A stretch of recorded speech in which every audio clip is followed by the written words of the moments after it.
اب دیکھتے ہیں قرآن نے اس کو کیسے استعمال کیا.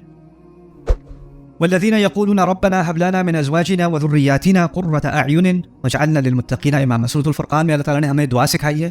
وہ لوگ جو کہتے ہیں کہ ہمارے رب ہمیں اپنی اولاد میں سے اور اپنے ازواج میں سے یعنی شوہر اور بیوی میں سے اور اپنی اولاد میں سے آنکھوں کی ٹھنڈک دے. اس کا ہم ترجمہ کرتے ہیں آنکھوں کی ٹھنڈک.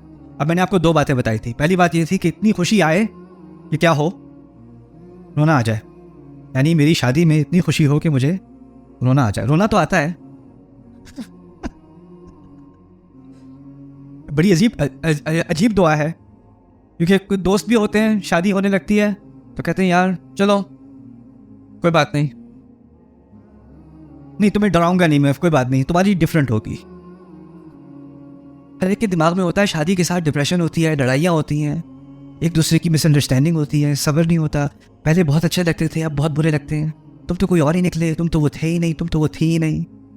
جو میں تو سمجھا تھا تمہیں اس خیال سے کہ ہم ساتھ ہوں گے, اس خیال سے میری آنکھوں میں آنسو آ جاتے تھے, اتنی خوشی ہوتی تھی. اب تم نظر آتے ہو تو آنکھوں میں آنسو آتے ہیں. اس دعا کی ضرورت ہے, اسی لیے یہ دعا کہی گئی ہے, کیونکہ شادی میں آنکھوں کی ٹھنڈک جلدی غائب ہو جاتی ہے. اسی لیے کہا ہے حب لنا من ازواجنا وذریاتنا قرۃ اعین.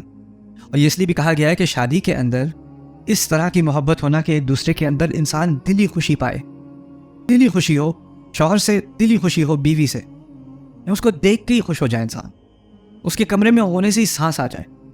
ہوتا کیا ہے, ایک دفعہ اس نے دروازہ بند کیا, وہ گئی باہر, قرۃ اعین. تو یہ کیسے ہو کہ شوہر اور بیوی ایک دوسرے کے اندر اس قسم کی خوشی پائیں, یہ اللہ تعالیٰ کی طرف سے ایک بہت بڑا تحفہ ہوتا ہے. اسی لیے حب کا لفظ استعمال کیا. حب نکلا ہے ہبا سے, اور ہبا عربی میں کہتے ہیں تحفے کو. حب لنا من وہبا, ہمیں ایک تحفہ دیجیے اللہ تعالیٰ. یہ بھی نہیں کہا ہمیں دیجیے, کہا تحفہ دیجیے. اب باقی چیزوں کے لیے ہم کہتے ہیں آتینا فی الدنیا حسنہ, یہ نہیں کہتے حب لنا فی الدنیا حسنہ, دیجیے. لیکن یہاں دینے کے لیے بھی ایک خاص دینا. کیسا دینا؟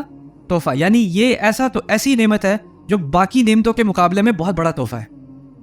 اولاد کے اندر اور بیوی اور شوہر کے اندر اللہ تعالیٰ آنکھوں کی ٹھنڈک دے. دوسری بات کیا ہے کہ اس طرح سے مثال دی جا رہی ہے بہت مختصر الفاظ میں کہ باہر کی جو دنیا ہے نا وہ ایک طوفان ہے. باہر آپ جاؤ تو آپ کو ہر طرح کی مشکلات اور خطروں کا سامنا کرنا ہے. اور جیسے ہی آپ گھر کے اندر آؤ گے نا, آپ اپنے شوہر کے پاس آؤ یا اپنے بیوی کے پاس آؤ, تو اب آپ پناہ میں آ گئے. اب آپ کی آنکھوں پر گرمی نہیں لگ رہی, اب آپ کی آنکھیں فائنلی ٹھنڈک میں ہیں. اب آپ پر امان میں ہیں, آپ بالکل حفظ و امان میں ہیں. آپ یو کمپلیٹلی سیف.